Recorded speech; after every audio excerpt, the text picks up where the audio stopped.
Hi friends, மாட்டு பொங்கலுக்கு நான் எங்கள் முன்னோர்களுக்கெலாம் சாமி கும்பிட்டோம். உங்கள் முன்னோர்களுக்கு சாமி கும்பிட்டீங்களான்னு நீங்கள் கமெண்ட்டில் சொல்லுங்கள். மறக்காமல் லைக் பண்ணுங்கள், சப்ஸ்கிரைப் பண்ணுங்கள்.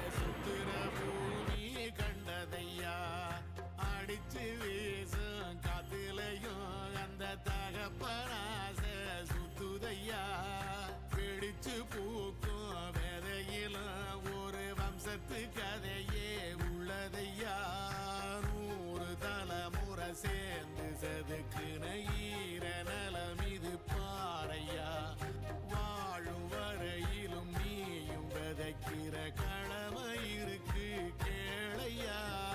கோடி விளக்காய் ஏந்தி கிடந்த வீடும் இருண்டது ஏனையா, மாட விளக்கா நீயும் வரத்தான் வீடும் ஏங்கி நிற்குது.